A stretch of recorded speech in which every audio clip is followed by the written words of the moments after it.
Olá! Eu quero primeiro agradecer por todos vocês que já se inscreveram no meu canal. Quem não se inscreveu, se inscreva, compartilhe o vídeo e vamos ser parceiro na informação e na transmissão do Evangelho. Eu quero trazer hoje para nossa meditação a religião é o habitat ideal para a camuflagem do narcisista. Por quê? Porque muitos do narcisista já sabem quem são. Eles têm prazer em querer ser Deus, em querer ser aplaudido, em querer ser servido, em querer ser bajulado. Então, a igreja, o contexto religioso é um lugar ideal. Por quê que é o lugar ideal para ele? Porque dentro do nosso contexto religioso, nós temos uma visão patriarcal, que o homem é a cabeça da esposa. Logo, é excelente ambiente para o narcisista usar a máscara dele, humilhar, oprimir esta esposa, e ela tem que ficar quieta e calada. Por quê? Porque no contexto religioso é ensinado que a mulher deve ser submissa a este esposo. Então é o máximo para o narcisista oprimir esta mulher. Infelizmente. Então, mas o que é que a Bíblia diz? Hoje eu vou estar trazendo um questionamento. Meu cônjuge é crente, mas é um narcisista. Tem muito isso, muito, muito. E o que é que eu venho dizer para você? Tiago 2:19. Você crê em Deus? Faça o bem, porque até os demônios creem em Deus e estremecem. Então, o diferencial da pessoa que serve a Deus, ela guarda o mandamento, ela obedece a palavra e ela ama. É isto que a Bíblia ensina: amar a Deus sobre todas as coisas e o próximo como a ti mesmo. Então, eu quero trazer uma história. Há 20 anos atrás, eu já estava na caminhada de pregar o Evangelho e do aconselhamento. Uma certa vez, uma jovem, ela estava recém-casada e disse para mim: Irmã Dilma, veja o filme A Mulher do Pastor. Eu assisti aquele filme, achei muito pesado, mas eu não entendia o que aquela mulher quis me dizer nas entrelinhas. E só depois de 20 anos, esta mulher conseguiu se abrir para mim e contar o que passava na mão do seu opressor, do seu abusador. Mas na época que ela me disse, assiste o filme A Mulher do Pastor, eu não entendia, porque eu já estava na liderança, já estava pregando o Evangelho, mas a minha mente era fundamentada apenas dentro do contexto igreja. Mas hoje eu já pude ajudar essa mulher de maneira diferente, quando ela não aguentou mais. Porque o narcisista, ele não tem cura, ele não tem jeito, ele quer ser Deus. O narcisista, ele é terrível. Se nós formos aqui trazer uma história, mas desta vez uma história narrativa bíblica, falando de Faraó. Faraó, ele era um narcisista, ele foi preparado para ser o Deus do Egito. Então, quando Moisés veio a ele dizer: Deus te manda dizer, liberta meu povo para que me adore. Faraó disse: quem é este Deus? Para que eu mande os meus escravos, porque era ótimo ter mão de obra de graça. Então o Faraó se deleitava tendo os judeus como escravo dele. Né? E ele abusava, escravizava. Mas um dia, esta nação clamou. Os escravos clamaram. E a Bíblia diz que Deus dos céus ouviu o clamor do seu povo e mandou o libertador. E Moisés foi lá, a mandado de Deus, e teve 10 lições, 10 pragas naquele lugar, mas Faraó, ele não acatou ordem, nem mesmo de Deus. E dentro das nossas igrejas é do mesmo jeito. Os narcisistas estão lá oprimindo a esposa. No caso da história que eu iniciei para você, tá com alguns anos, só que desta vez eu já era uma teóloga formada, então eu tinha a mente mais aberta. Quando esta mulher, ela me procurou novamente, disse: Dilma, eu quero que você me ajude, porque eu estou sofrendo, eu estou nas últimas, eu sou oprimida, eu sou deprimida, os meus filhos sofrem de maneiras terríveis na mão deste pai. E ela começou a me dizer: olha, ele prega lá na igreja que não pode haver o sexo sodomita, mas ele chegava em casa e estuprava a esposa. E ela, nesse contexto, ela não podia sair, ela não podia se divorciar por causa do escândalo. É muito mais difícil para a mulher no contexto religioso. Eu vejo em vários vídeos os especialistas, os psicólogos, os terapeutas, os psiquiatras, eles dizem assim: você descobriu que ele é o narcisista, corra. Só que no nosso contexto religioso é muito difícil. Por quê? Porque a mulher, ela é ensinada a ser submissa. Neste caso desta jovem, quando ela começou a me contar as violências, as aberrações, aí eu não disse mais para ela: ore. Eu disse para ela: isto que ele fez com você não é apenas pecado, é crime.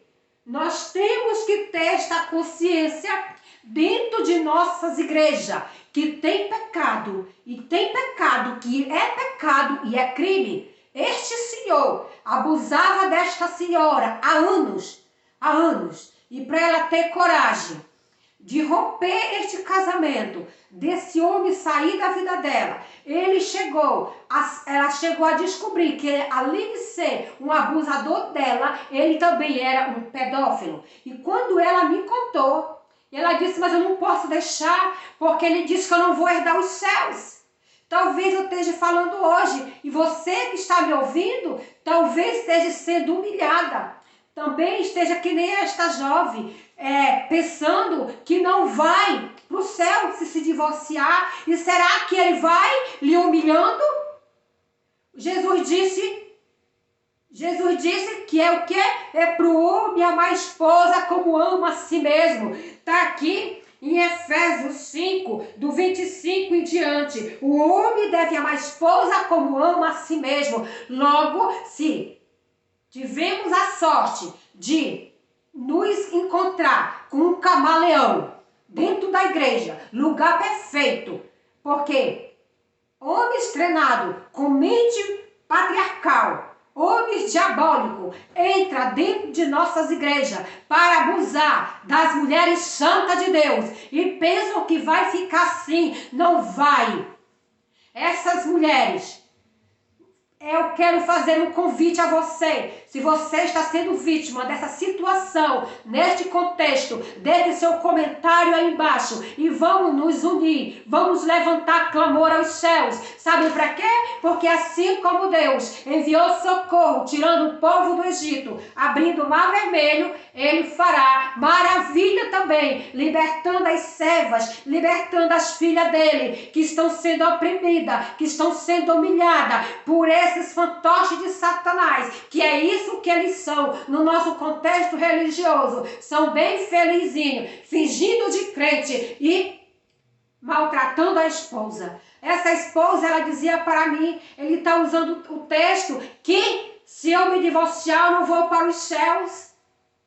Aí Graças a Deus eu já tinha estudado, eu já estava com a mente mais aberta. Lá na ciência teológica nós estudamos lei, estudamos a comunhão com o irmão, estudamos o amor, estudamos sobre Deus, estudamos sobre ser esposa, estudamos tudo. Então eu já pude ajudar esta senhora. Eu disse, não, vá lá numa delegacia e dê queixa. Sabe por quê? Porque além de pecado, isto é crime. Muitas das vezes querem proteger a igreja, querem proteger uma liderança. Então, acabando com a mulher.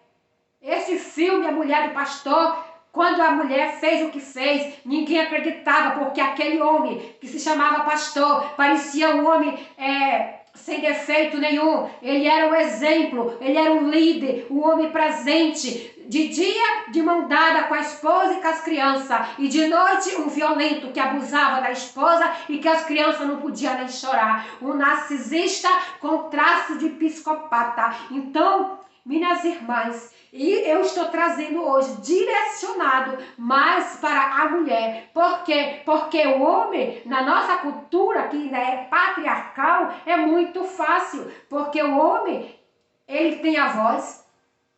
Neste contexto que eu estou falando para você, desta moça, que até hoje eu acompanho ela conseguiu se divorciar desse narcisista. Olha, pasmem vocês. Ele ainda difamou ela, que é o último passo do narcisista. Ele difama. Então, quando você souber de um irmão, muito exemplo dentro da igreja.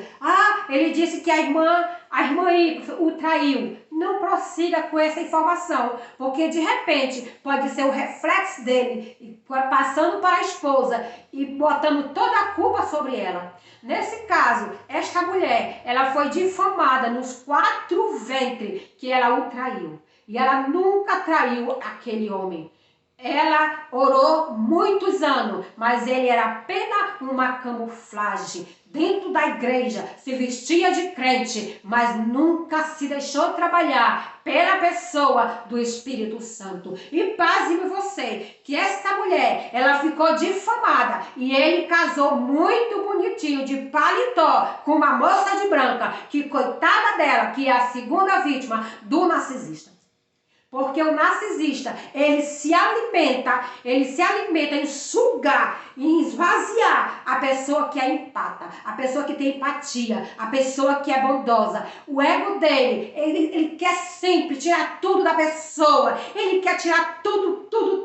Sabe por quê? Porque ele quer ser que nem o empata, e ele não consegue, porque ele sim é uma casca vazia. Então, é muito mais difícil para a mulher que está em um contexto religioso. Mas eu quero dizer que nem tudo está perdido, porque o nosso Deus, Ele é o Deus que ouve, Ele é o Deus que vê, Ele é o Deus que contempla. E o Deus abriu o mar vermelho para tirar aquele povo do Egito. Chegou o tempo de nós nos levantarmos como cristãos e trazer Deus de volta. Eu vejo as pessoas dizer, chegou o tempo da razão, a razão se divorciou da fé, então Deus agora passou a ser a parte mística. Deus não é parte mística, Deus é o Criador dos céus e da terra, e Ele está presente na nossa história. Segundo o teólogo Jürgen Moltmann, Deus está presente na nossa história.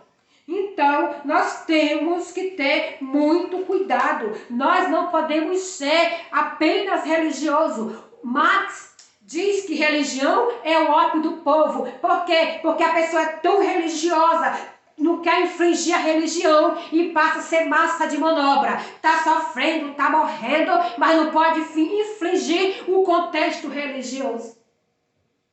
O sociólogo Max Weber, na ética do protestantismo, ele escreveu que o cristão, no início do protestantismo, as pessoas viam a mudança que o indivíduo tinha. Então ele queria se converter para ser aquele exemplo. Quem bebia não bebia mais, quem enganava não enganava mais. Mas isso, os camaleão continuam camaleão. Os narcisistas continuam fingindo ser bom sem ser bom. Graças a Deus, que Deus olha para o homem, dentro do coração do homem, e para dar cada um segundo o seu proceder.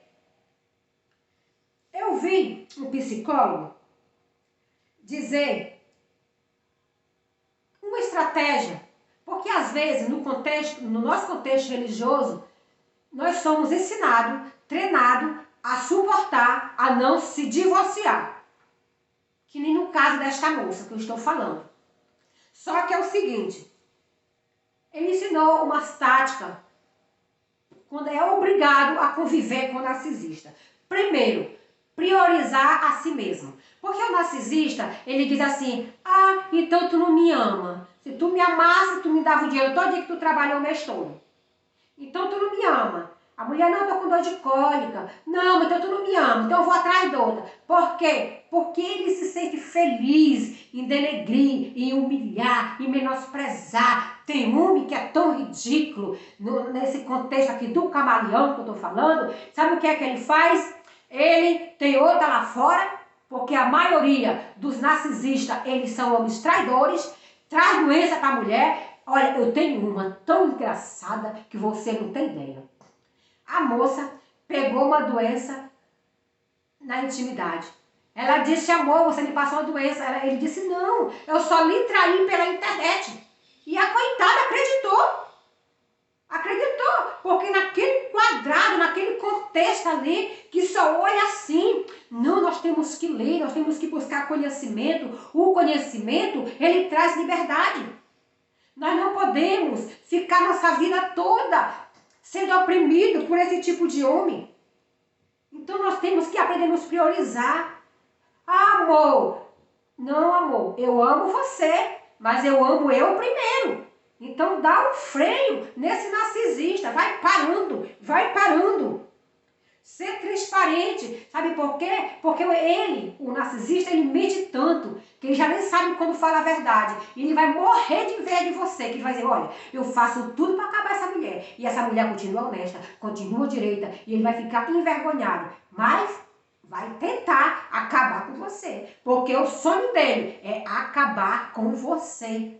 E você continua uma mulher temente a Deus, uma mulher que ora, e ele fica todo o tempo maquinando,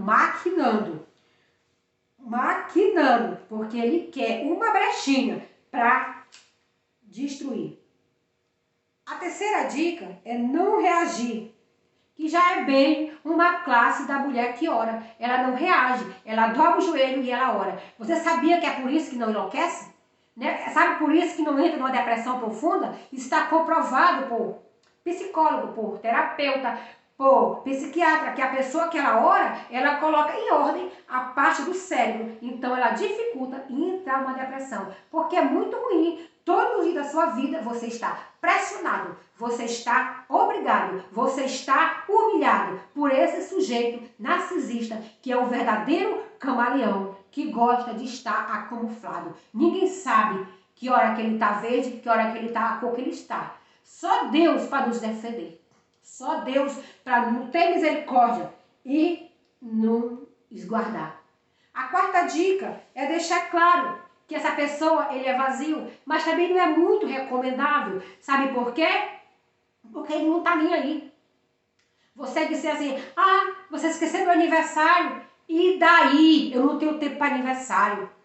Tem uns que batem na esposa. Aí a desculpa, depois traz flor. A mulher fica muito confusa. Ele diz que me ama, ele me bate, ele me trai.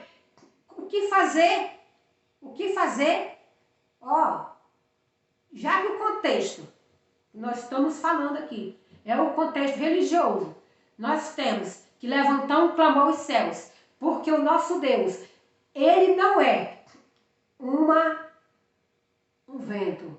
Deus, ele não é a magia. Deus, ele não é o místico. Deus, ele é o Criador dos céus e da terra.